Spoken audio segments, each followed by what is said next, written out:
사무엘하 6장 17절에서 20절의 말씀을 지난주와 연이어서 중복되는 부분도 있을 겁니다. 이 좋은 관계는 중심이 튼튼해야 됩니다. 근데 결론적으로 중심은 뭘 얘기하냐면 우리 인생의 중심은 하나님이 돼야 된다는 겁니다. 하나님이 중심이 되어지면 그것이 예배로 옮겨질 수밖에 없다라는 겁니다. 우리가 인생을 살면서 중요한 게 여러 가지가 있지만 우리 삶의 질과 삶의 내용을 결정하는 너무너무 중요한 것들이 뭐냐면 인간관계입니다.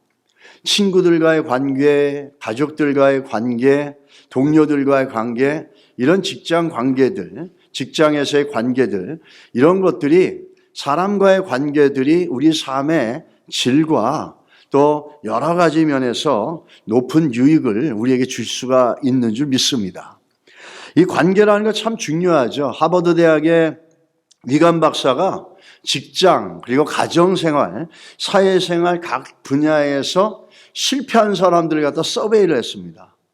왜 두드러지게 이들이 실패했을까라고 하는 것들을 궁금해서 서베이를 했는데 그 결과는 이런 겁니다.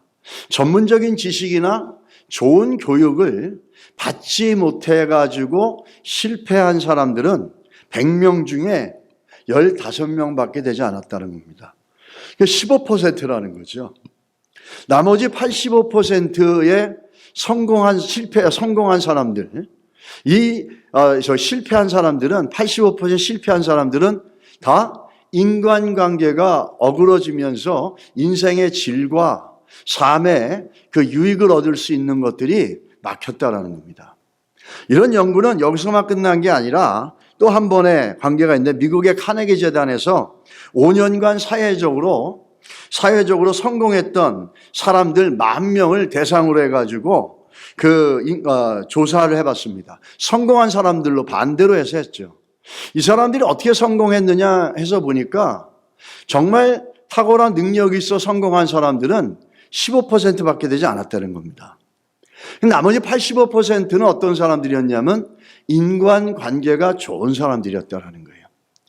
이건 다시 한번 또 미국 콜롬비아 대학의 MBA 경영자 과정에서 세계의 유명한 CEO들, 회사를 이루어낸 창업주들이라든지 사장님들을 대상으로 해서 보니까 그들에게 성공할 수 있었던 이유에 대해서 물어보니까 전문적인 지식과 탁월한 능력은 역시 15% 정도밖에 안 됐다는 겁니다. 나머지 85% 성공한 사람들은 인간관계가 너무너무 좋았다라는 거죠. 그래서 이게 사람과의 관계, 인간관계가 너무너무 우리들 삶 가운데 삶의 질과 유익을 결정하는데 중요하다는 겁니다. 우리는 혼자 살 수 있는 사람들이 아니기 때문입니다. 관계 속에서 살아가야 되고 이 관계를 잘함으로 인해 가지고 우리의 삶 가운데 유익을 또 질을 결정해낼 수 있습니다. 우리가 사람 관계를 보게 되면 성경을 통해서 볼 때 관계는 두 가지로 나올 수가 있어요. 한 가지의 관계는 뭐냐면 황금률입니다.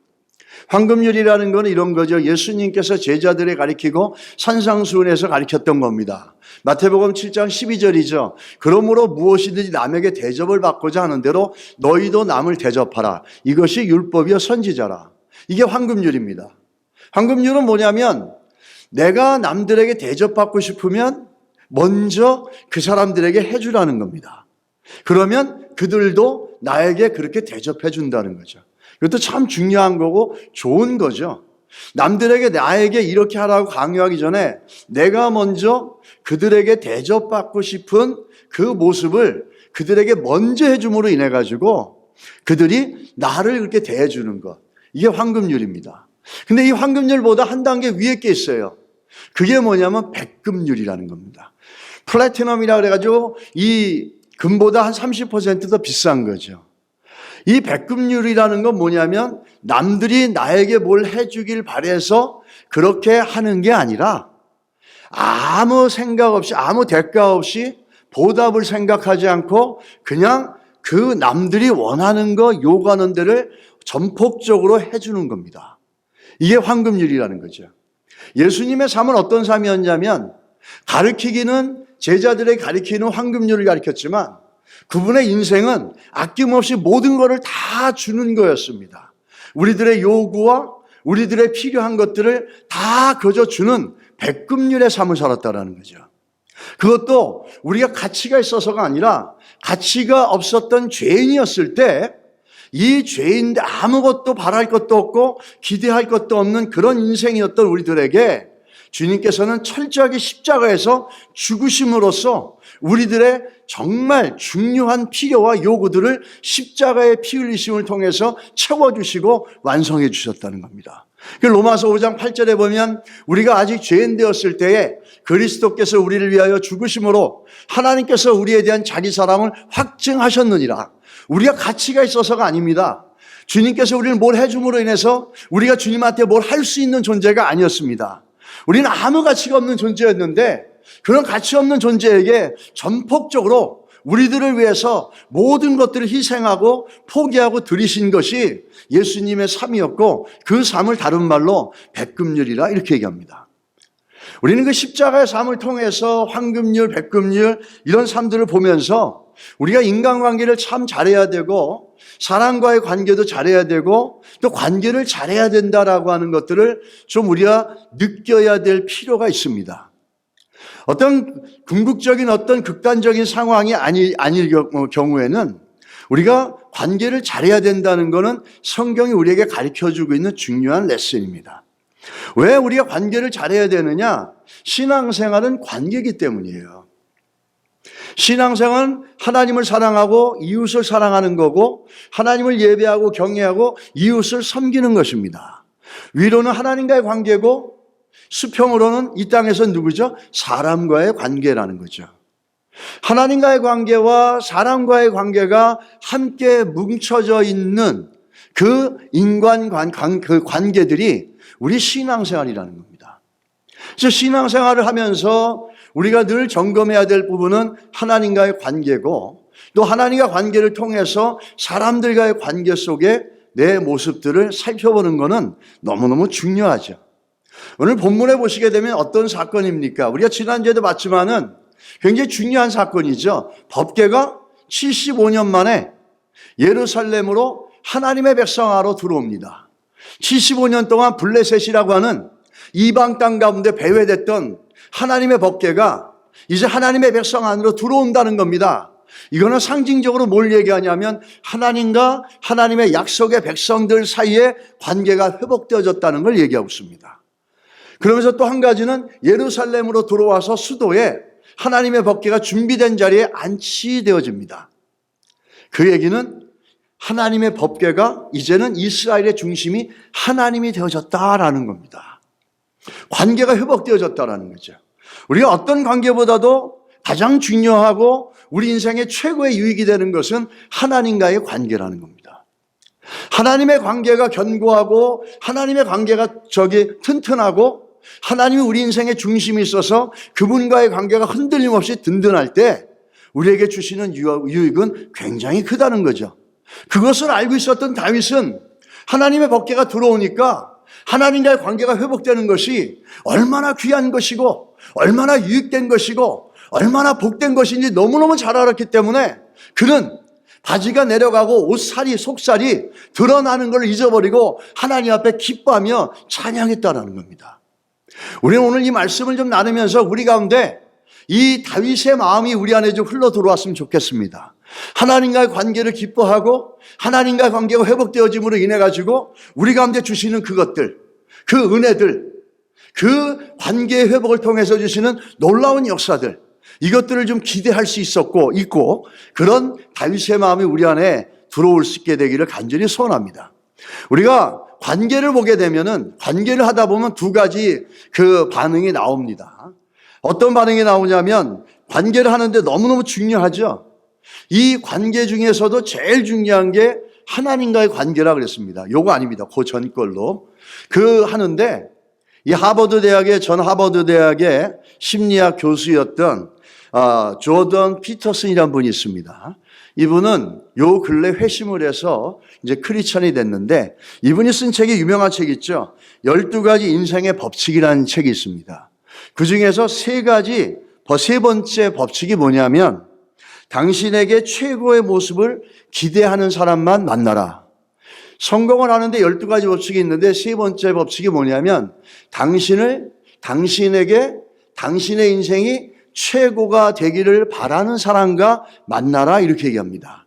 그 얘기는 뭐냐면 당신이 잘 되기를 바라는 사람과 만나라라는 겁니다. 당신의 삶 가운데서 당신의 모습 속에서 가장 좋은 모습이 드러나서 당신의 인생이 가장 잘 되고 그리고 그렇게 되어지는 사람을 그런 걸 바라는 사람을 만날 때 우리 인생이 유익하다는 거죠. 그러니까 굉장히 중요하죠. 근데 여러분 이걸 좀 바꿔서 말하면 우리 인생에서 우리에게 가장 유익이 되고 우리가 가장 잘 되길 바라시는 분이 누구시겠습니까? 하나님이시라는 겁니다. 이 하나님과의 관계는 하나님과 관계 속에서 다윗이 그렇게 춤을 추며 옷이 내려가는 것을 잊어버려 가면서 춤을 추며 기도했던 이유는 내가 가장 잘 되길 바라고 나에게 가장 유익되는 분이 누구냐면 이 하나님이었다는 거예요.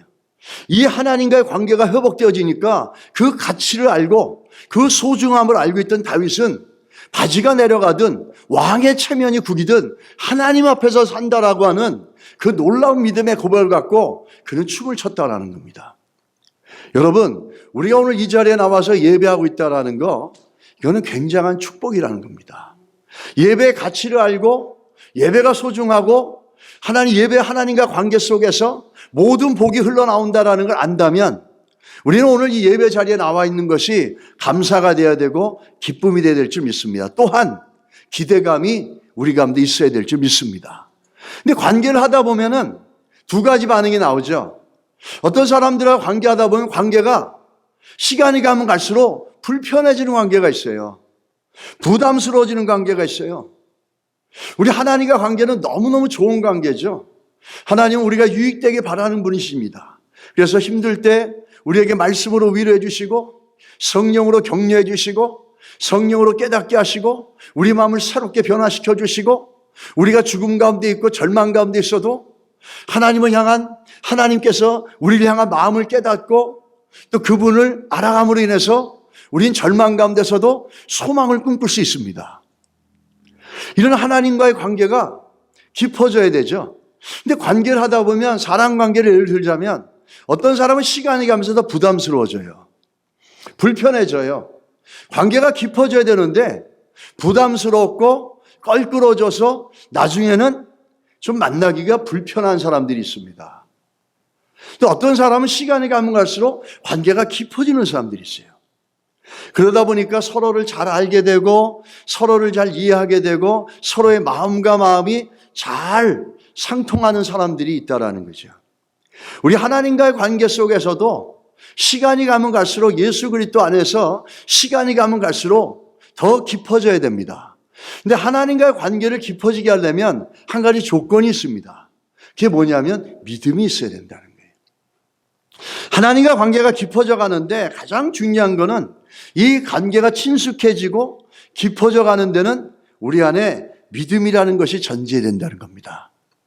믿음이 있을 때 하나님과의 관계가 안정감이 있다라는 거죠. 믿음이 있다라는 건 뭐죠? 중심이 잘 잡혔다라는 거예요.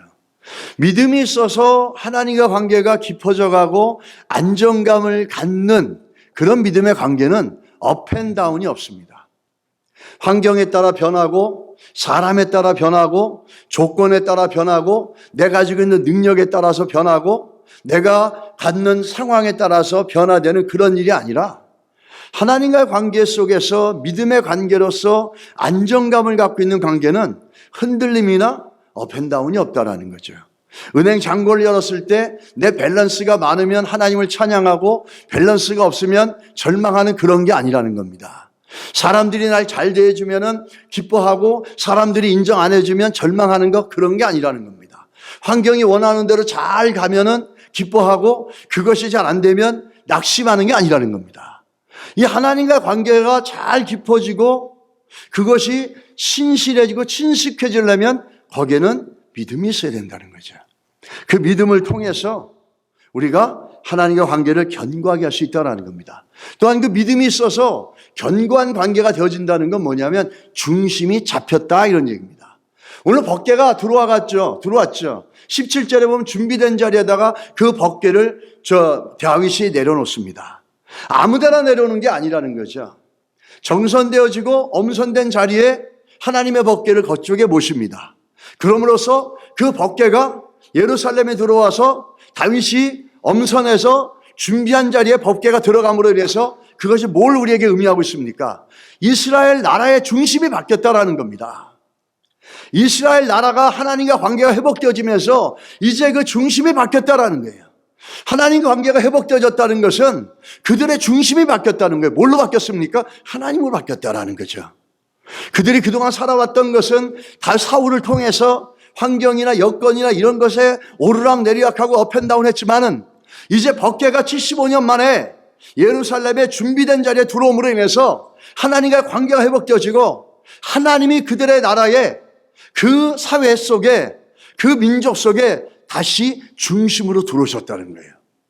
여러분, 예배는 어떤 것입니까? 중심이에요, 중심. 예배는 우리 중심의 표현입니다. 여러분의 중심이 어떠신지 우리는 이 말씀을 통해서 한번 살펴봐야 됩니다. 내 중심은 뭐가 있을까? 우리 교회 중심은 무엇일까? 우리 가정의 중심은 무엇일까? 내 삶의 중심은 뭘까? 내 생각의 중심은 뭘까?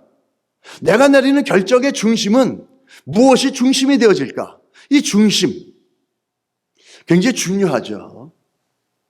이 중심이 하나님으로 견고하게 되어질 때 하나님과 관계가 깊어지고 그 관계 속에서 주께서 주시는 은혜와 복이 있을 줄 믿습니다. 예배는 다른 말로 말하면 우리 중심의 표현이라는 겁니다. 내 중심에 하나님이 계십니다. 내 중심에 다른 것이 아니라 하나님이 계시다라는 것을 표현하는 게 예배라는 거예요. 그래서 예배는 결국에 예배를 즐겨하고 예배의 자리에 나오기를 힘쓰는 자들은 그 중심이 하나님으로 채워져 있다는 겁니다. 그 중심이 세상으로 채워져 있고 그 중심이 사람으로 채워 있고 그 중심이 그 어떤 걸로 채워져 있다면 예배를 사모하는 마음이 없고 예배에 나올 마음이 없다라는 거죠. 여러분, 오늘 예배 나오신 여러분들 하나님이 그 중심이신지를 믿습니다. 주님의 이름으로 축복합니다. 그래서 그 중심 되신 하나님과의 교제 속에서 여러분의 인생에 많은 은혜와 복이 흘러가기를 예수 이름으로 축원합니다. 이 중심이 하나님이 되어야 된다는 거죠. 굉장히 중요합니다. 왜 중요하냐면 이 중심은 결국에 뭘 얘기하냐면 우리가 뭘 추구하고 있느냐라는 거죠. 이게 참 재밌는 얘기지만 우리는 믿는 사람들은 세상 사람들은 행복을 추구합니다. 그런데 예수 믿는 우리는 행복을 추구하는 게 아니라 복을 추구합니다. 얼뜻 들으면 이거 기복적인 거 아닌가라고 하는데 여러분 들어보십시오. 미국의 유명한 기독교 철학자였고 전도자였던 프란시스 셰퍼 박사가 있었습니다. 그분이 말년에 암이 들어가지고 투병 생활을 하는데 그럼에도 불구하고 사랑하는 조국과 젊은이들의 미래를 위해서 말씀을 전하기 위해서 강단에 섰습니다. 그리고 얼마 남지 않은 삶의 마지막 생애 설교를 하는데 온몸을 쏟아서 그 말씀을 전했습니다. 사랑하는 젊은이들이요, 여러분의 젊음을 어디에 쓰려고 합니까? 행복한 삶을 사는데 인생의 목표를 두고 계십니까? 예수 믿지 않는 사람들은 행복을 추구하며 그것을 목표로 삼고 삽니다. 그러나 예수를 믿는 우리들은 달라져야 하지 않겠습니까? 지금 우리들의 문제는 바로 행복만을 구한다는 겁니다.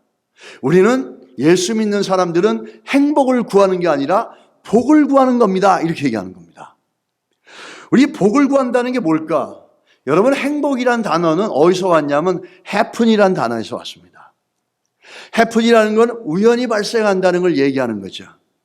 여러분, 여러분의 인생이 우연하게 발생되어지고 우연하게 생기고 우연하게 이끌어져 가기를 바라십니까? 행복이란 건 그렇게 우연하게 시작되어진다는 겁니다. 우리는 우연히 되어지고 우연히 되어질 것들을 바라는 사람들이 아닙니다. 그러면서 하는 말이 이렇게 얘기하죠. 우리는 복을 추구하는 사람들이다. 이 복은 블레싱이에요. 산상수훈에 가면 예수님이 뭐라 그럽니까? 복 있는 자는 이렇게 하죠. 행복한 자는 이렇게 얘기하지 않습니다. 이럴 때 블레싱이라는 단어가 무슨 의미일까라는 거죠. 우리가 추구해야 될 것, 우리의 중심이에요. 우리의 중심에 뭐가 있느냐가 무언가를 추구하게 만듭니다. 행복, 우연히 발생되고, 여러분과 저의 인생의 미래가 우연히 되어지고, 여러분과 제 인생이 되어질 삶이 우연히 성취되어진다는 겁니까? 우리의 인생이 우연입니까? 우리가 행복이라고 하는 것에 잡혀가지고 우연한 행복을 추구하려고 보면은 절대 행복은 우리에게 오지 않습니다. 우리는 블레싱을 추구하는 사람들이에요. 그럼 블레싱이 뭘까라는 거죠. 이 블레싱이란 단어의 어원이 이 산상순에서 예수님께서 복 있는 자들, 블레스드 이렇게 얘기합니다. 복 있는 자들이라고 얘기할 때 이 복 있는 자들이야 뭘까라는 거예요. 이 블레싱이란 단어는 건 블리딩에서 나왔다는 거예요. 피 흘림에서 나왔다는 거예요. 블레싱의 축복이라는 단어가 어디서 나왔냐면 피 흘림에서 나오는 건데 그 피 흘림은 뭘 얘기하는 거죠? 예수 그리스도의 십자가의 피 흘리심입니다. 예수 그리스도가 십자가의 죄를 위해서 죽으시고 피 흘리심, 그 피를 우리 심령의 중심에 채우는 것이 그게 뭐죠? 바로 블레싱이에요. 그게 복이라는 겁니다. 우리가 추구해야 될 것들은 바로 그 블레싱을 추구하는 거죠. 우리 안에 있어야 될 것들은 행복을 추구하는 게 아니라 우리 심령 가운데 이 피의 제사, 그래서 하나님과 올바른 관계를 갖는 거라는 거죠. 하나님과 올바른 관계를 갖고 올바른 예배를 드리고 제사를 드리려면 우리 안에 뭐가 있어야 됩니까? 예수 그리스도의 피가 있어야죠. 그 피를 통해서 담대함으로 하나님의 은혜의 보좌 앞에 나오는 겁니다. 우리가 힘이 있어서, 우리가 거룩해서, 우리가 뭔가 잘해서가 아니라 우리 안에 뿌려진 예수 그리스도의 피 때문에 우리는 오늘도 날마다 도우시고 때를 따라 도우시는 하나님의 은혜의 보좌 앞에 나와서 주여 주여 외치면서 그 은혜를 구할 수 있고 또 그분을 높일 수 있다는 거예요. 여러분의 중심에 해피니스가 있습니까? 아니면 블레싱이 있습니까? 우리가 추구하는 건 블레싱입니까? 아니면 블레싱 블리딩입니까? 우리의 중심이 어떠한지를 우리 다윗의 사건을 통해서 살펴볼 수 있게 되기를 주의 이름으로 축복합니다. 우리 안에 피 흘림이 있어야 됩니다. 우리 안에 피 흘림이 있어야지 우리의 삶이 하나님과 관계가 회복되어지고 그 중심에 피 흘림이 있어야지 그게 진짜 복이라는 거예요. 우리 인생에, 우리 심령에 예수의 피가 뿌려지고 그 피가 우리 인생의 결정적인 복이라는 겁니다. 이것이 예수 믿는 성도들이 또 추구해야 될 것이고 우리 안에 뭐가 있는지를 살펴봐야 될 너무너무 중요한 거라는 거죠. 여러분 피 있는 인생이 되시기를 주님의 이름으로 축복합니다.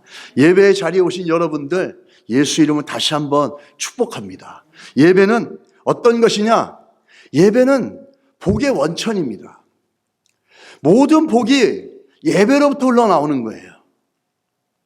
오늘 다윗이 하나님의 법궤가 준비된 자리에 들어오고 예루살렘의 중심에 들어오자 제일 먼저 한 게 뭐죠? 예배였습니다.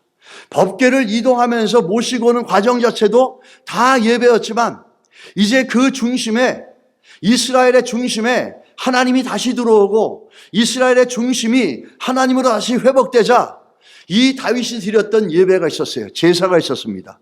2개의 제사를 드립니다. 첫 번째는 번제의 제사예요. 이 번제라고 하는 거는 제 제사 5개 중에서 제일 먼저 오는 겁니다. 여러분 번제의 의미가 뭔지 아십니까? 이 번제는 가장 기초가 되는 예배입니다. 가장 자주 드리는 예배고 모든 예배의 정신을 담고 있는 게 이 번제입니다. 번제는 히브리어로 올라라고 합니다. 올라가 무슨 뜻이냐면 올라간다라는 거예요. 우리 한국말하고 비슷하죠? 이 번제의 특징은 뭐냐면 모든 제사들이 어떤 제사들은 제물의 얼마를 제사장들이 가져가고 어떤 제사는 드리고 나면 제물을 백성들과 함께 나눠 먹고 그렇습니다. 근데 이 번제만은 드리는 제물을 완전히 태워버립니다. 완전히 태워서 그 연기를 하늘로 향해서 완전하게 연소시켜서 올려버린다는 거죠. 그래서 하나님 앞에 완전히 태워서 드린다라고 하는 완전한 헌신과 완전한 순종을 상징하는 의미가 이 번제에 있다라는 거예요. 이게 아침 저녁으로 이스라엘 백성들이 제사를 드릴 때 그 드리는 예배가 뭐냐면 번제입니다. 우리만 새벽 예배가 있었던 게 아니죠. 그들도 아침 저녁으로 번제를 드렸어요. 그럴 때 완전히 소각을 해서 다 올려드리는 게 예배라는 거예요. 이게 예배의 기초고 모든 예배의 기본이 되어지고 또 이 예배의 정신, 제사의 정신, 예배의 신앙을 가장 잘 표현해주고 있는 게 번제라는 겁니다. 완전히 태워서 하나님 앞에 올려드려 완전한 순종과 헌신을 의미하는 거예요. 이건 무슨 의미냐? 다른 말로 말하면 굴복한다는 거죠. 이 예배를 한다는 말은 헬라어를 보게 되면은 이 프로스퀴네라고 합니다. 무릎을 꿇다라는 거예요. 절을 하다, 몸을 굽히다, 엎드리다. 히브리어에도 비슷하지만 헬라어에도 이 예배란 단어를 갖다 저렇게 얘기하고 있습니다. 완전히 하나님 앞에 포복하는 겁니다. 엎드리는 거예요. 요한복음 4장 20절로 24절 여러분이 잘 아는 예배에 대한 예수님의 말씀이 뭘 쓰냐면 저 바로 프로스케네오를 씁니다. 엎드려라, 무릎을 꿇어라, 완전히 포복해라, 이렇게 얘기하고 있다는 거예요. 그게 예배의 개념이고 그 예배의 신앙과 정신을 가장 먼저 드러내고 있는 게 번제라는 겁니다. 우리가 한번 그림으로 보면 가장 쉽게 이해가 될 겁니다. 십자가 앞에 저렇게 엎드리는 거예요. 저게 예배의 신앙이에요.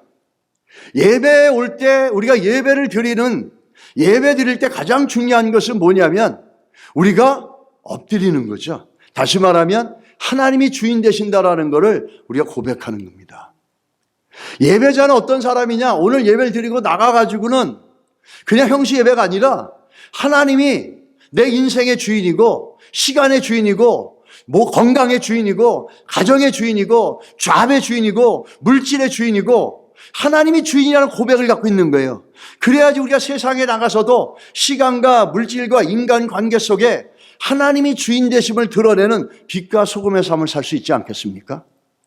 오늘 예배 드리고 나가는데 오늘 예배 드렸어 됐어 이런 어떤 종교적인 만족이 아니라 우린 예배를 통해서 내 시간과 물질과 몸을 움직여서 하나님이 나의 주인 되심을 고백하며 엎드려서 그것을 인정하고 고백하며 올려드리는 겁니다. 완전히 태워서. 이게 번제의 의미라는 거예요. 우리가 예배를 나올 때 예배자는 어떤 마음이 있어야 되겠습니까? 오늘도 내가 하나님 앞에 하나님이 주인 되심을 고백하고 오늘도 선포되어지는 말씀 속에 내가 온전하게 순종하고 그것에 내가 받아들이고 따라가겠다라고 하는 나를 내려놓고 주님만 높여나가는 그런 마음이 우리 예배에 참여하는 마음이 되어야 될 줄 믿습니다. 예수님께서도 이 요한복음 4장 20절에서 24절에 보게 되면 예배라는 말, 무릎 꿇어라, 완전히 프로스테이트, 네 자신을 갖다 포복해라, 엎드려라, 이 말로 이 20절로 24절까지 10번을 반복해서 얘기합니다. 예배, 무릎을 꿇어라, 엎드려라, 예배할 것, 무릎을 꿇이고 엎드리는 것. 그래서 하나님이 주인 되심을 고백하는 것. 21절 아버지께 예배할 때 아버지 앞에 빡싹 엎드려라. 완전히 순종하고 완전히 복종하고 하나님만이 주인됨을 고백해라. 이렇게 10번을 얘기합니다. 20절하고 24절에 예배, 무릎 꿇어라, 엎드려라. 여러분 오늘 이 자리에 나오시고 예배드리는 복된 자리에 온 것 주님의 이름으로 축복합니다. 그러나 더 한층 더 나가서 오늘 예배드리는 내 마음속에 주님이 주인 되시고 아버지가 주인 되시고 내 뜻과 내 의지와 이 모든 것들을 포기하고 주님이 주인 되어주셔서 주인 되신 그 주께서 원하시는 것 가운데 내가 순종하고 따라가겠다라는 이런 우리의 포기와 우리의 내려놓음이 있을 때 진짜 참된 예배가 될 줄 믿습니다. 여러분 우리 안에 그런 예배자의 믿음이 있어야 될 줄 믿습니다. 이게 번제입니다. 다시 한번 다윗은 뭐 하는 겁니까? 우리가 75년 동안 하나님의 법궤 없이 살았던 하나님의 백성입니다. 다시 한번 하나님 앞에 우리가 헌신하고 완전히 순종하며 이 땅의 주인이 하나님인 것을 인정하고 고백합니다. 그러면서 번제를 드리죠. 그리고 나서 이 번제 다음에 뭘 드립니까? 화목제를 드립니다. 화목제는 세 가지가 있어요. 화목제는 세 종류가 있는데 첫째는 감사제가 있고 두 번째는 서원제가 있어요. 세 번째는 그 자원제가 있습니다. 낙헌제라고 하죠. 근데 오늘 드리는 다윗이 드리는 이 화목제는 뭐냐면은 감사제입니다. 이 감사제는 어떤 특징이 있냐면 감사제가 있고 또 자원제가 있고 서원제가 있지만 좀 다른 게 있어요. 화목제 중에서 감사제는 레위기 7장 15절에 이렇게 얘기합니다. 감사함으로 드리는 화목제물의 고기는 드리는 그날에 먹을 것이요 조금이라도 이틀날 아침까지 두지 말 것이니라 이렇게 얘기합니다. 여러분 한번 생각해 보세요. 저희 집에서 저희 네 가족인데 감사제를 드려요. 그래서 소를 한 마리 잡았어요. 근데 우리 네 가족이 소 한 마리를 갖다 내일 아침까지 다 먹을 수 있을까요? 제가 처음에 왔을 때 그 코스코 피자 한 판을 다 먹었던 사람이지만 지금은 이제 그것도 못 먹어요. 한 세 쪽 먹으면 정말 찹니다. 나이가 드니까 이 식도도 조그매지고 좁아지고 기도도 좁아져가지고 살에도 잘 걸리고 그 한때는 웡청왕청 신겨 넘어가도 피자가 잘 들어가더니 요즘은 맥혀요. 물을 먹어야 됩니다. 그래서 이 나이는 숫자가 아니구나. 이게 받아들여야 될 건 받아들여야 되겠구나 하는 생각을 하는데 제가 아무리 잘 먹었다 하더라도 우리 네 식구가 소 한 마리를 다 내일 아침까지 먹을 수 있겠습니까? 없다라는 거죠. 근데 조금이라도 남기지 말라는 거예요. 그게 무슨 말이냐면 옆에 있는 사람들 다 불러오라는 거예요. 가난한 사람, 특별히 가난한 사람, 못 먹고 힘든 사람들, 너의 감사가 그들에게까지 미치게끔 그들을 다 불러오라는 겁니다. 그리고 저기 나가 있는 사람들, 지나가는 나그네 객들 다 불러드리라는 거예요. 그리고 너하고 며칠째 만나지 않았던 사람들 불러서 드리는 거예요. 그래서 다 먹여서 소 한 마리, 양 한 마리, 염소 한 마리를 내일 아침까지 다 먹고 남기지 말라는 거예요. 감사제는. 이게 굉장한 의미가 있죠. 왜냐하면은 첫 번째 이 화목제를 통해서 그런 풍성함들이 이웃에게 막 흘러가잖아요. 이 감사의 능력입니다. 또 한 가지 중요한 거는 하나님과 화목되어지고 하나님과 관계가 화해되어지면 이렇게 풍성하고 이렇게 넘치는 은혜와 복이 우리들에게 흘러온다는 거예요. 할렐루야. 여러분 믿으십니까? 모든 복이 어디서 오느냐? 여러분 오늘 성경을 보면서 분명히 알아야 되는 게 모든 복은 하나님과 관계 속에서 온다는 거예요. 모든 복은 이 하나님을 예배하는 데서도 오거든요. 이 화목제라는 걸 통해서 내가 감사할 조건이 있어서 하나님 앞에 감사 예물을 드렸는데 너 혼자 먹지 말고 이웃에게 나눠주라는 거예요. 옆집에 김씨네도 부르고 너 지난번에 그 왜 싸웠던 박씨도 불러서 먹이고 저 지나가는 사람도 먹이고 저 가난한 사람 저 사람도 먹이고 저 사람도 먹여서 감사를 함께 하고 감사를 더 깊이 하고 또 한 가지 뭐죠? 하나님과 화해하면은 이렇게 풍성한 복들을 은혜를 하나님이 주신다라는 겁니다. 할렐루야. 여러분 믿으십니까? 그것을 그들에게 알게 하고 우리의 필요한 것들을 하나님이 채워주신다라는 것들을 그들에게 화목 제물을 드리면서 그들을 알게 하는 거예요. 이 다윗은 그것을 알고 있었어요. 그래서 그 예물을 드리고 나서 어떻게 했습니까? 그 예물을 드리면서 그 넘치는 은혜들을 다윗이 막 나눠줍니다. 복을 빌어주고 이웃에게 막 나눠주는 거죠.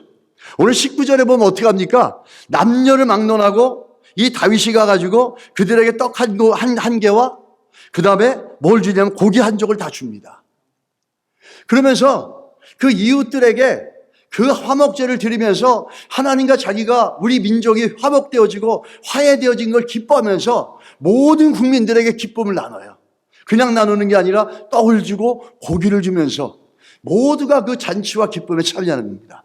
여러분 하나님과의 관계가 가까워지고 깊어지고 또 친밀해지면은 이러한 풍성함과 이런 기쁨의 은혜들이 우리 가운데 있다라는 겁니다. 다른 곳에 시간 들이지 말고 우리 주님과 가까워지고 주님과 화해되어지는 예배의 자리에 나오고 말씀 앞에 나가고 기도의 자리에 쓸 수 있도록 여러분이 우리의 시간과 우리의 그 모든 에너지를 거기에 우선순위로 써야 될 줄 믿습니다. 그게 중심이 박힌 자들의 삶이에요. 그게 예배자의 삶이에요. 하나님 앞에 사는 사람들이에요. 사람 앞에 사는 게 아니라는 거죠. 그러면서 이 다윗이 어떻게 하는 줄 아십니까?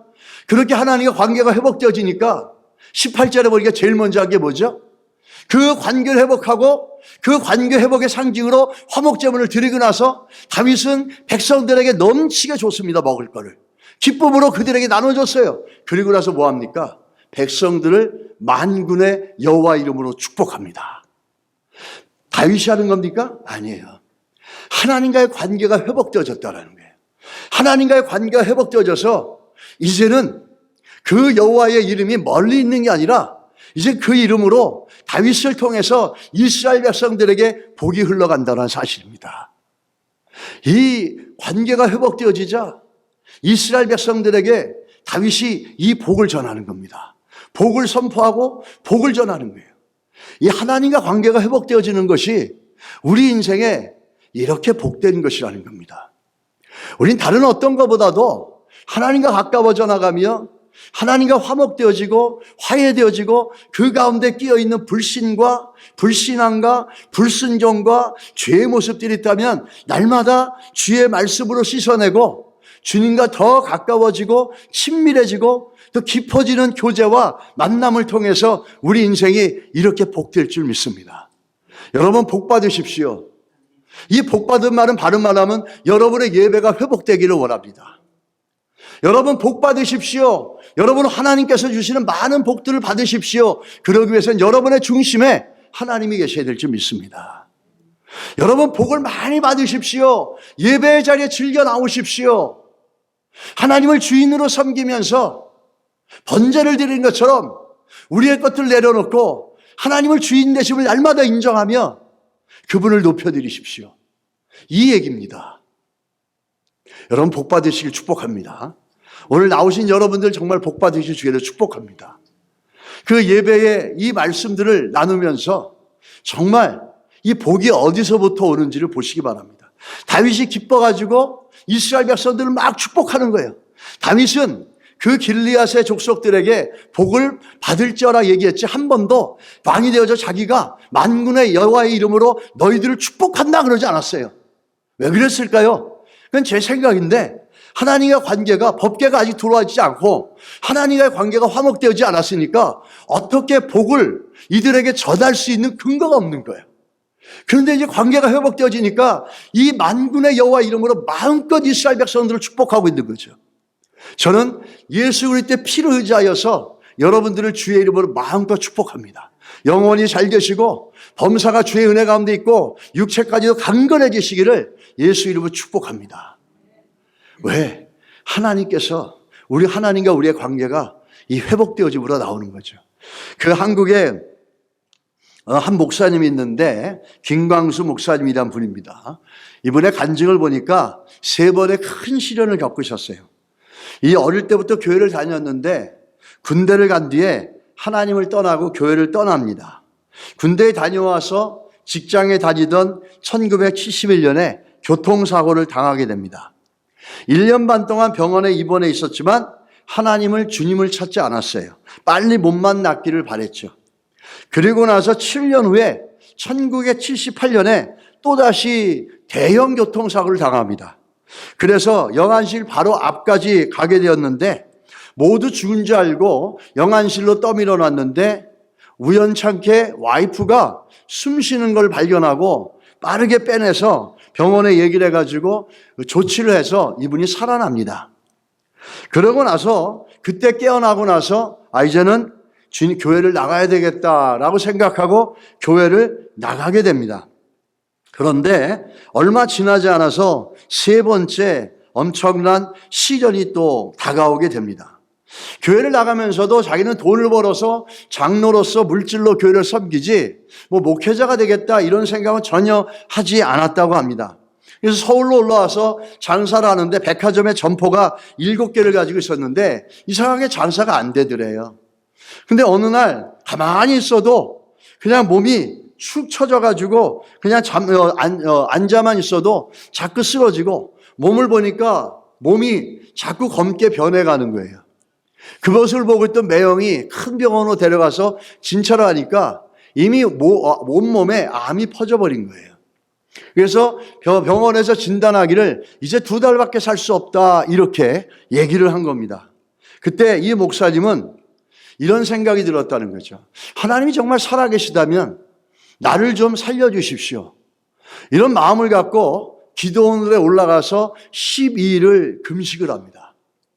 이 12일간 금식을 하는데 이 과정에서 치유의 역사도 일어나지만 많은 회개를 통해서 자기 안에 죄의 문제들과 주님 기뻐하지 않는 것들이 거기서 아주 통렬하게 회개가 되어지는 시간들이 있었답니다. 근데 그렇게 많은 암들이 있었지만 피 한 방울 안 흘리고 12일 금식 만에 그 모든 것들이 깨끗하게 치유되어진 겁니다. 그러면서 이제는 목사님이 되셨는데 그러고 나서 자기가 하나님과 관계가 회복되어지고 깊어지자 어떤 일이 일어났냐면 자기 가족들이 다 주님 앞으로 나오고 자기가 6남매가 있었는데 자기의 이런 사건들을 보면서 자기가 하나님과 관계가 회복되어지고 그러니까 6남매가 전부 다 예수를 믿게 되어졌다는 거예요. 이분은 그 값비싼 대가를 치르고 2번의 연속적인 교통사고와 온몸에 퍼진 그 암, 이것들을 통해 가지고 이분이 깨달은 건 뭐냐면 바로 이겁니다. 그 다음 넘겨주세요. 신앙의 중요한 것은 하나님과 올바른 관계를 맺는 것이다. 그리고 복은 하나님과 올바른 관계로부터 흘러나온다라는 겁니다. 그것들을, 이 귀한 믿음의 고백들을 대가를 치러가면서 이분이 배웠다라는 거죠. 여러분은 생각할 때 그럴 거예요. 여러분 가운데 주님을 경험해보고 하나님을 만났던 분들은 오늘 제 말씀 속에 공감됨이 있을 겁니다. 아니, 아멘으로 화답할 거고 다시 한번 리컨펌이 될 겁니다. 그러나 하나님을 경험하지 못하고 정말 그럴까? 내 능력, 내 힘으로 내가 만들어가는 거지 하나님과의 관계가 가까워지고 올바른 관계가 되어졌다고 해서 거기서 무슨 복이 나고 내 인생이 뭐가 달라지겠는가? 만약에 그렇다면 여러분 한번 주님 앞에 기도해 보시기 바랍니다. 정말 인생의 큰 복과 생사화복은 하나님이 결정하시는 거예요. 한 나라의 승망성쇠도 하나님이 결정하시고 우리의 돈이 능력이 아니라는 거죠. 이것들을 이 목사님은, 김 목사님은 그 대가를 치르면서 깨닫으라는 거죠. 그래서 목회를 하면서 늘 성도들에게 강조하는 게 뭐냐면 하나님과 올바른 관계를 가지십시오. 여러분의 문제에 초점을 맞추지 마시고 하나님과 올바른 관계를 가지십시오. 그러면 그 관계 속에서 하나님이 여러분의 인생을 바꾸실 것이고 그 관계 속에서 하나님의 복이 흘러올 것이고 여러분의 문제는 그 관계가 올바르게 되어지면 해결될 것입니다 라는 겁니다. 저도 오늘 여러분들에게 이 말씀을 드리겠습니다. 신앙의 가장 중요한 것은 하나님과의 관계라는 거예요.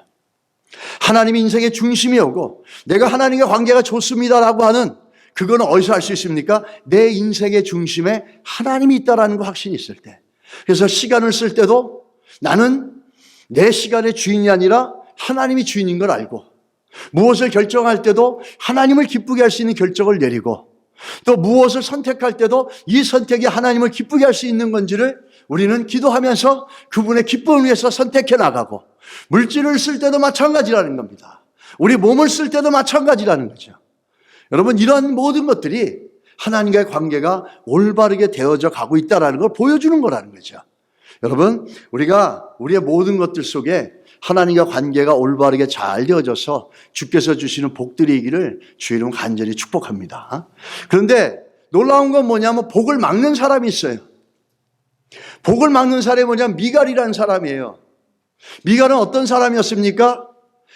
이 사람은 하나님 앞에 산다고 생각하기보다는 사람들 앞에 산다고 생각하는 사람이에요.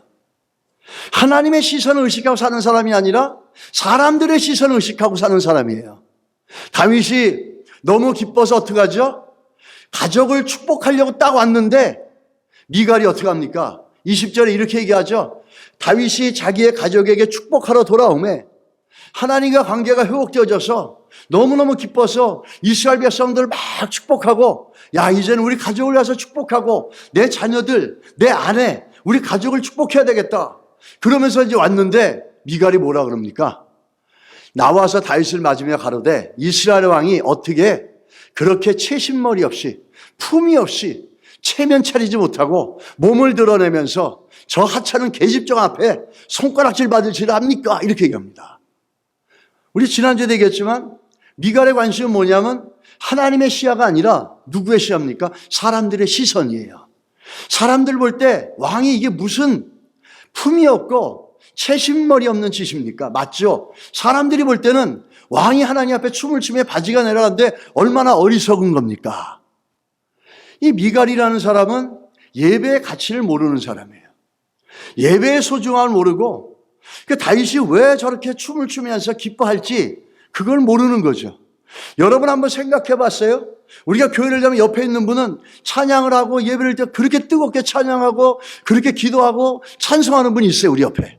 근데 나는 그렇게 못해. 그럼 한 번쯤 생각해 봐야 되잖아요. 나는 왜 같은 예수를 믿는데 저 사람처럼 기뻐하며 뜨겁게 찬양하지 못할까? 미갈은 그렇게 생각하지 않고 어떻게 합니까?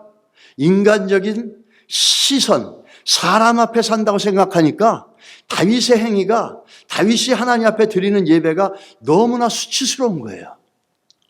이게 사람 앞에 사는 사람들의 특징이죠. 이런 사람들은 예배의 가치를 모르니까 복을 주려고 왔는데도 복을 막아버리는 거예요.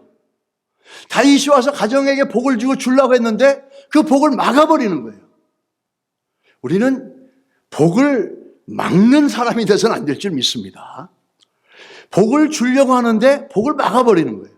가끔가다 이런 경우가 있어요. 제가 마음이 감동이 있어서 기도해 주려고 그러면은 아이 됐습니다 목사님 기도까지 사람들 많은데 괜찮습니다. 나중에 해주세요. 그러면은 어떤 생각이 듭니까? 이거 복을 주려고 그러는데 스스로가 복을 막는 거잖아요. 하나의 예입니다. 미갈이 지금 그런 거죠. 다윗이 뭐라 그러는지 아십니까? 다윗이 미갈에게 이르되 이는 여호와 앞에서 한 것이니라 난 사람 보고 한 게 아니야. 난 너하고 달라. 그러면서 이렇게 얘기하죠, 다윗이 지금. 내 아비와 그 온 집을 버리시고 나를 택하신 여호와의 백성, 이스라엘의 주권자를 삼으신 이 말 속에 뭐가 있는 겁니까? 그러니까 제 해석이에요. 이 말씀을 이렇게 가만히 생각해 보니까 다윗이 이렇게 얘기하는 것 같아요, 미갈. 미갈 너 정신 못 차렸니? 너희 집안 봐봐, 너희 아버지, 너희 집안이 왜 망했니? 맨날 사람들 소리 쫓아가고 사람들 시선 의식하고 살다가 너희 아버지가 버림받았고 너희 가정이 망한 거 아니냐? 그런데 너 아직도 깨닫지 못하냐? 너희가 그렇게 사람들 시선 쫓아가니까 나 같은 평범하다 못해 하찮은 목동 같은 인생을 선택해서 하나님 나라의 왕으로 세우지 않았느냐? 왜? 넌 아직 그것도 모르냐? 그렇게 하나님을 의식하지 않고 사람들 시선만 의식하고 살아가다가 너희 아버지가 망하고 너희 집안이 망했는데 넌 아직도 그거 몰라? 이건 제 해석이에요. 좀 그렇게 느껴지는 거예요. 그래가지고 나같이 하찮은 놈을 왕으로 세웠잖아. 넌 이 이유를 모르니? 나 같은 하찮은 사람 왕으로 세우고 너희 아버지와 너희 가정이 망한 이유를 모르니? 아직도 그걸 모르니?